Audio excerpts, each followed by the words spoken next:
don't think it's about, money has never been our goal. I never knew I was going to write a book that sold millions and millions of copies, and so I don't take a salary from the church now, but it's about, money is simply a tool to fulfill your destiny. But I teach people, you give money away, we give millions of dollars, and Victoria and I never dreamed that we'd be able to be able to bless people like this. So it's never been about, how wealthy can we become. Money can give you lots of options. Money is portable power. Without money, you can feed people. Without money, you can change things. Without money, you can start a company. Without money, you can do things for your family. Without money, you can go where the f*** you want, when you want, where you want, how you want. Great tool. But that's all it is a tool. Because if you think it's more than a tool, and you think it's a source of your happiness, you're going to miss all the shit along the way. Because everyone in this room, we're all doing one thing in common. No matter how aligned our lives are or different than they are, we're all traveling through time together. And that traveling time is like that river out there. It does not stop. And sometimes feels slower and faster than others, but that traveling through time. And everyone here is going through the process of aging. Everyone here is going through the process of shifting life. The question is, how much of life are you living along the way? Are you truly rich, or do you just have some money? Or do you not have money and you don't have wealth? I know people have money who are very poor. I know people have lots of money that are very rich. The difference is how they are in their relationships, how they are in their sense of spirit, how they are in capturing the moments. So you have to decide right now to be rich, not when you get to a certain number. You got to decide right now, I'm a wealthy mother, or whatever appropriate language would be for you. But when you operate from you're already beyond, you're not trying to get beyond the scarcity. If you're always operating in scarcity, I got to try to get somewhere, that's bullshit. I'm here, and there's the mountain I'm taking next.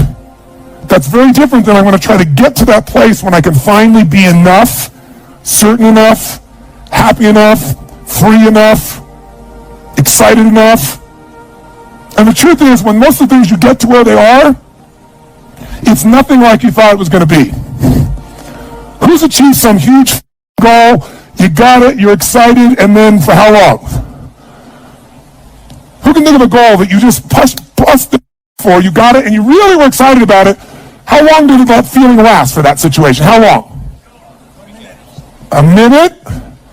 Seconds? A month? Who can remember something that you really were excited about, and within 6 months to a year max, you were taking it for granted? Let me see your hands. That's the way the human brain works. That's the way the mind works. The heart doesn't work that way. The heart, when it's there, it doesn't forget. It's one thing that's going to make you wealthy. It's turning your expectation into appreciation. That's the day you become wealthy. The day you trade expectation for appreciation is the day you become wealthy. Because as long as you're expecting things, you're going to be disappointed. You're expecting people to be a certain way. They're not going to be. If the only time you're happy is when they all act and behave a certain way, you're not going to be happy very much. Or if you're happy, it'll be for a short period of time. You expect your spouse to be a certain way. You expect your kids to be a certain way. You expect your coworkers to be a certain way. You expect yourself to be a certain way. How about appreciation? That's the game. Because if you can appreciate the littlest things, you got gifts that nobody else has. So the first place to be wealthy is psychologically, emotionally, and spiritually. And that place has to get regular deposits. And that means, just like some of you meditate, you need a daily discipline of magic moments, and you got to learn to capture the little ones.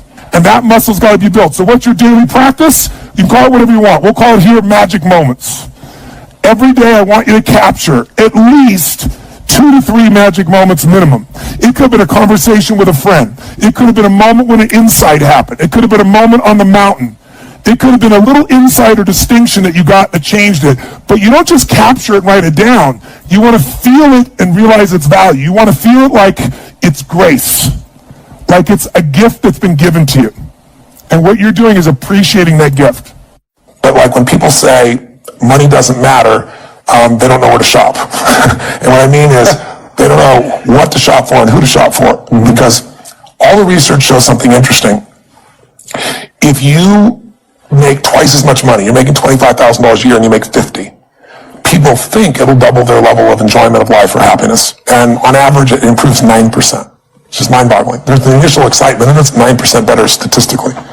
Lots of studies have shown once you make $75,000 a year, making more money you like, but it doesn't truly change your happiness in a sustainable way once you make basically a middle-class salary.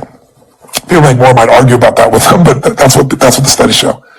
But what the studies now show is how you spend money. $5 a day spent right will bring you more joy than $10,000 spent poorly. And what does that mean? I give you dozens, and I'll give you three. Number one, if you spend money on things, you limit your level of happiness.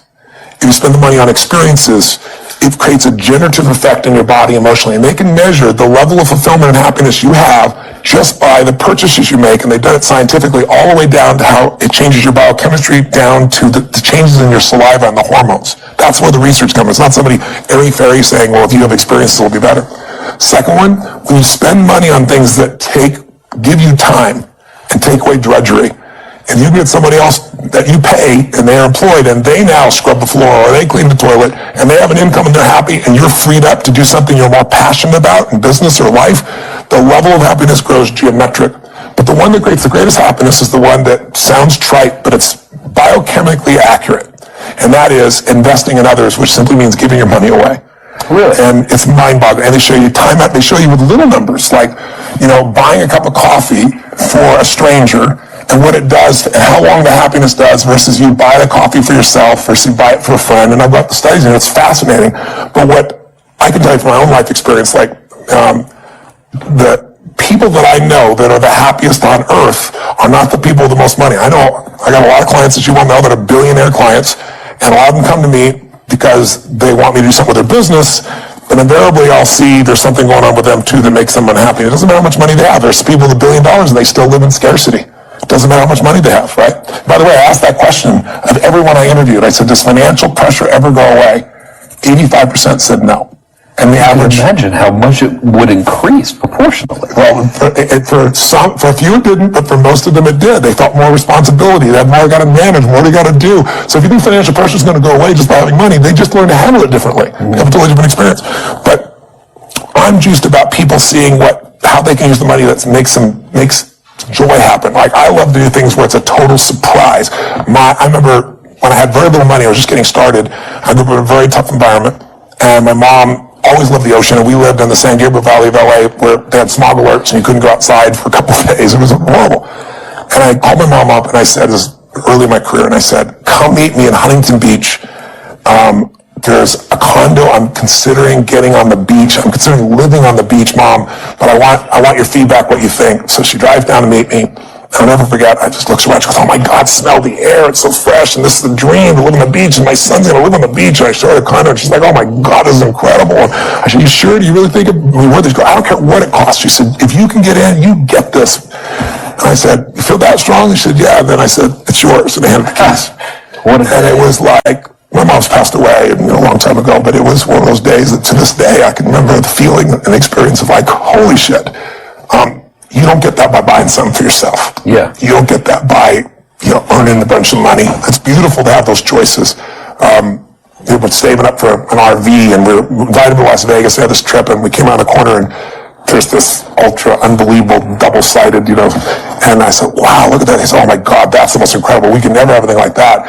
And I said, well, let's look inside. The door's open. He said, oh, we can't go in there. I said, well, let's just stick our head in, Took in the end, right? And they said, oh, we can't. I said, come on. I sat down there. Get out of there. Get out of there. It's yours. Those are the days that, that's what mastering money's about. Yeah. You either master it or it masters you, baby. Yeah. And if you master it, you can learn, grow, and you can give. And money isn't everything, because you have a lot of money and still be a selfish bastard. I mean, money just makes you more of what you are. If you're really selfish, you got more to be selfish with. If you're really giving, you can have more that you can give with. And so I feel privileged at this stage of my life to have found a way to do what I love, which is to light people up and bring them breakthroughs and bring them answers in their body, their emotions, their relationships, all these areas, but also in their financial area as well. And when you're able to do it in all those areas, life's pretty cool. If you just do it in the money area, it's not enough. I mean, richest man in the graveyard is not going to do any good. And so this book is really about how to have that real wealth. And I just finished to tell you that I end the book sharing a story that I'll share with you, because you know me well enough to know what this is like, and I know you can relate in some ways.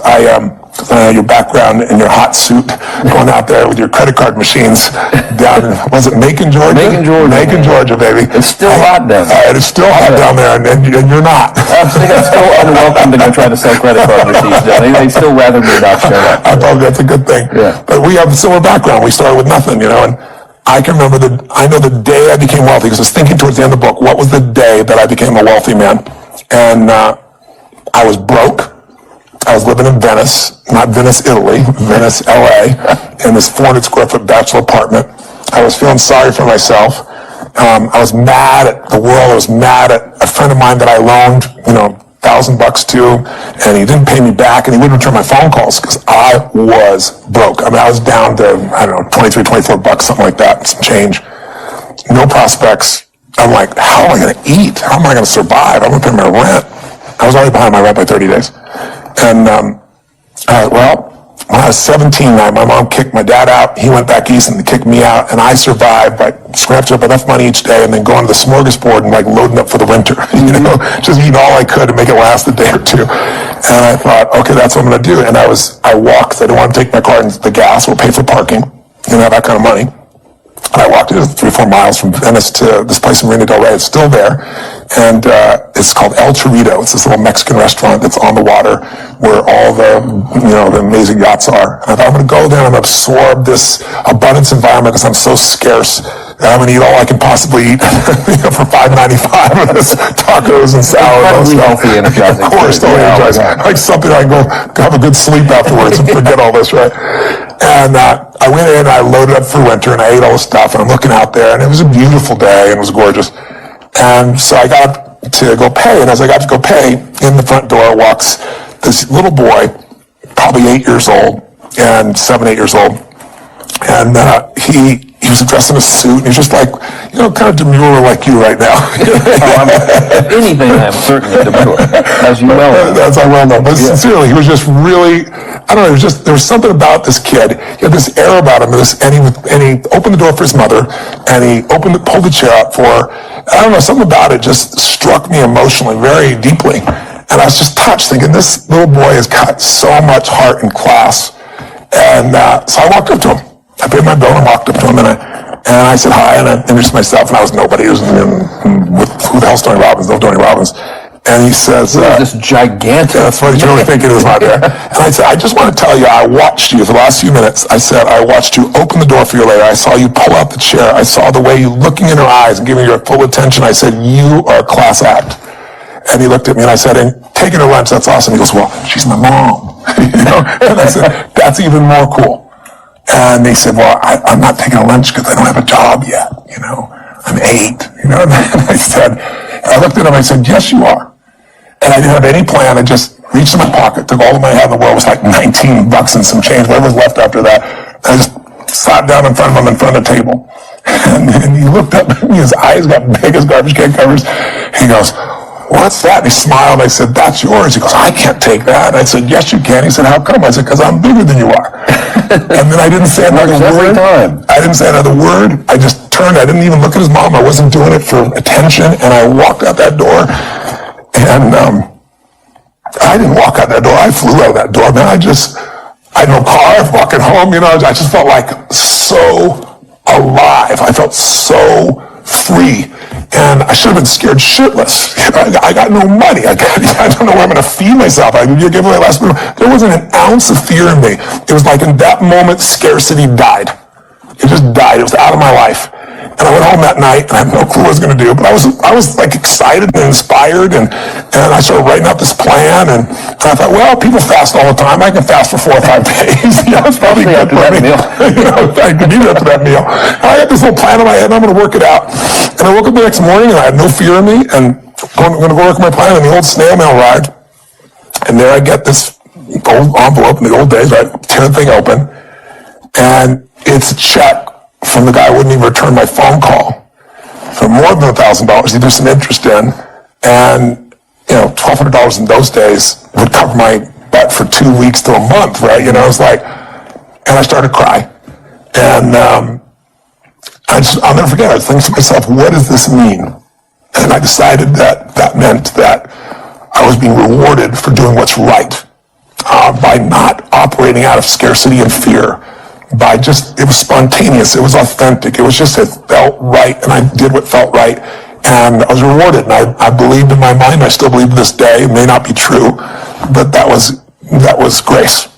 And so from that day forward, it was just do more, give more, share more, create more, and what you need will be there. It's like air. You don't stop to think about when you take a breath whether it'll be there or not. It's always going to be there. Yeah. You just got to do your part.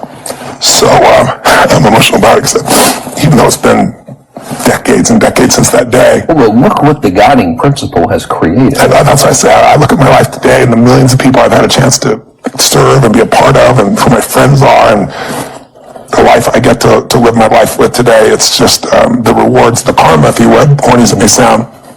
And so, for me today, just recently, I was thinking about it, it's probably why I'm so emotional. I was thinking about where this journey began for me, my desire to serve. Every day before I get on stage, I do this thing to whip myself at a peak state, and then my last words are, use me, Lord. That's my prayer. And every day my goal is to be a blessing in people's lives. And I've written a book that when I was done, I'm probably feeling that too. It's a 4-year journey. It's the best of what I found on the face of the earth. And I know anybody picks it up who's sincere and just even applies a small portion of it, their life will be altered. And it'll be altered for the better. And that karma continues. And I also know part of this is, up front. I'm not waiting for a book to sell. I didn't do some feeding promotion. I wrote a check for 55 million people to be fed, which, since I couldn't even feed myself back then, feels pretty unbelievable. And I know I've done my part. I also know grace has been a part of that. And for that, I'm grateful.